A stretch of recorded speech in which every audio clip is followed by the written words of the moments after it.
Olá, tudo bem? Hoje vamos conversar sobre o circuito elétrico. O circuito elétrico mais simples é esse da figura. Nessa aula de hoje, vamos falar sobre os componentes de um circuito elétrico e as grandezas físicas envolvidas. Então, aqui nessa figura, ó, se você reparar, aqui nós temos uma pilha. A pilha é a fonte de tensão ou a fonte de DDP. O papel da pilha é fornecer energia elétrica. Aí pode ser uma pilha, uma bateria, uma célula fotovoltaica, uma tomada. Todos esses elementos, eles têm como função fornecer energia. Aqui nós temos uma lâmpada. O papel da lâmpada é consumir a energia fornecida pela pilha.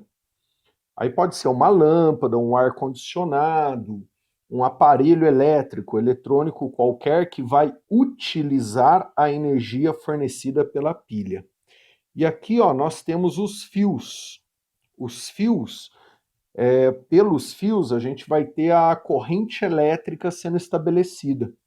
E o papel da corrente elétrica, que vai ficar nos fios assim, ó, é de levar a energia do fornecedor, do gerador, que nesse caso é a pilha, até o consumidor, que nesse caso é a lâmpada.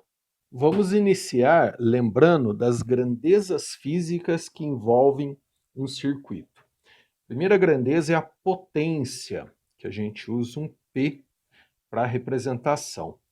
Potência nos conta, de forma muito básica, né, a quantidade de energia por unidade de tempo. Seja uma quantidade de energia fornecida, consumida, transformada, dissipada, utilizada. Unidade de medida de potência no sistema internacional é o watt, que equivale a joule por segundo. Então, se você tem, por exemplo, uma potência de 30 watts, isso quer dizer que você vai ter 30 joules de energia a cada segundo de tempo. Outra grandeza é a tensão elétrica ou DDP, que é diferença de potencial. Eu uso um U para representar, para notação. A tensão e a potência são grandezas, inclusive, parecidas. Se você lembrar lá do nosso curso de campo elétrico, a DDP, né, também pode ser chamada de tensão elétrica, ela representa uma quantidade de energia por unidade de carga elétrica. No sistema internacional, DDP ou tensão é medido em volt. O volt equivale a joule por segundo. Desculpa, a joule por coulomb de carga. Joule por segundo é a potência. Então, se você fala, por exemplo, que você tem 20 volts, isso quer dizer que você vai ter 20 joules de energia a cada coulomb de carga elétrica. Então, ela é muito parecida com a potência. Aí, essa energia, esses 20 joules por coulomb, pode ser uma energia fornecida, consumida, transformada, disponível para ser utilizada. As outras duas grandezas que vamos encontrar no circuito é a corrente elétrica, a gente usa um I para representação, intensidade da corrente elétrica, que representa uma certa quantidade de carga elétrica em movimento por unidade de tempo. No sistema internacional, corrente elétrica é medida em ampere, que equivale a coulomb por segundo. Então, se a gente fala, por exemplo, que a gente tem uma corrente de 2 amperes, isso quer dizer que a gente tem se movimentando 2 coulombs de carga elétrica a cada segundo de tempo. E a quarta grandeza que a gente encontra nos circuitos elétricos é a resistência elétrica, que a gente usa um R maiúsculo para representação. A resistência, ela representa a dificuldade de criar, estabelecer a corrente elétrica em um condutor qualquer. É característica do fio, do condutor. Unidade de medida de resistência no sistema internacional é o ohm, que equivale a volt por ampere. Vamos falar agora dos componentes do circuito elétrico. Primeiro, teremos o gerador ou fonte de tensão, fonte de DDP, que é a diferença de potencial. O papel de um gerador ou fonte de tensão é de fornecer energia elétrica. Um exemplo de geradores, pilhas, baterias, células fotovoltaicas, tomadas, etc. A representação de um gerador no circuito é dessa forma. Você vai fazer um risco pequeno, um risco grande, paralelos e dois fiozinhos saindo desses dois risquinhos. O risco pequeno, ele representa o lado negativo do gerador. O risco maior, esse risco maior aqui, ó, vai representar o lado positivo do gerador. Aí todo gerador, ele vai possuir potência e tensão. Aí como vimos, né, nessa aula agora aqui, ó, anteriormente, o que representa potência? Energia por tempo. Então a potência do gerador vai me contar o quanto de energia por unidade de tempo o gerador fornece. Então quantos joules por segundo esse gerador é capaz de fornecer. E tensão também. A tensão do gerador, a DDP do gerador, vai me contar quanto de energia esse gerador é capaz de fornecer a cada unidade de carga elétrica. A corrente elétrica é desenhada a partir do gerador, e aí a maioria dos livros desenham a corrente convencional, ou seja, partindo do positivo, mesmo sabendo que na maioria dos casos nós teremos a corrente real de elétrons livres, mas é meio, né, a maioria dos livros elas desenham sempre a convencional, saindo do positivo. E aí o gerador ideal, o gerador perfeito, ele não possui resistência elétrica. A gente fala que a resistência elétrica dele tende a zero.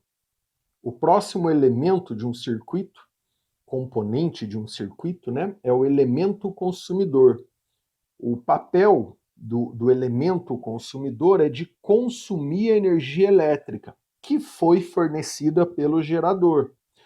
Exemplos de elementos consumidores: lâmpadas, resistores, ar-condicionado, telas, né, TVs e etc. A representação nos circuitos, aí tem várias, tá?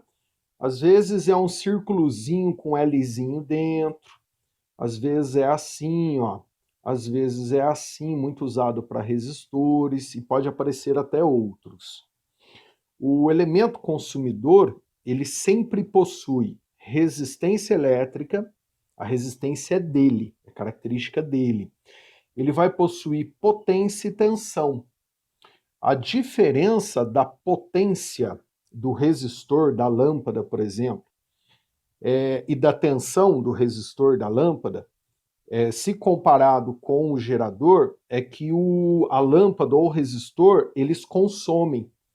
Então a potência da lâmpada vai me contar a quantidade de energia que a lâmpada consome por unidade de tempo. Quantos joules por segundo ela vai consumir. Mesma coisa é a tensão, ou a DDP, de uma lâmpada. Vai me contar a quantidade de energia que ela consome por unidade de carga. E toda lâmpada, todo resistor possui a resistência elétrica. E aí a corrente elétrica a gente desenha sempre passando pelo consumidor, atravessando o consumidor, vindo do gerador. O último componente de um circuito é o condutor. O papel do condutor é de transmitir a energia elétrica do gerador para o consumidor, através da corrente elétrica. Essa energia vai junto com a corrente elétrica. Exemplo de condutores, fios e etc. Na verdade, até um corpo humano pode servir de condutor, né? O ar pode servir de condutor, mas no circuito são os fios. A representação dos condutores nos circuitos é um fiozinho, né? E aí, a corrente elétrica é desenhada sempre em cima do fio. Afinal, é pelo fio que a corrente elétrica é estabelecida. E os condutores ideais, perfeitos, a gente desconsidera a resistência elétrica dele. Então, a gente fala que a resistência elétrica tende a zero. Igual a zero, não existe. Apesar da gente saber que ela existe. Aí a gente trabalha sempre com condutores ideais, né? Perfeitos. A partir de agora, conseguimos então entender o circuito elétrico. Esse que está na figura é o circuito elétrico mais simples, onde nós temos apenas um gerador, um consumidor e os fios ligando os dois. Se a gente analisar o gerador, como se fosse uma pilha, por exemplo, ele vai ter tensão elétrica e potência elétrica. O gerador ideal não tem resistência. A potência elétrica me conta quanto de energia por segundo ele fornece. Já a tensão, ou DDP, me conta quanto de energia por coulomb ele fornece.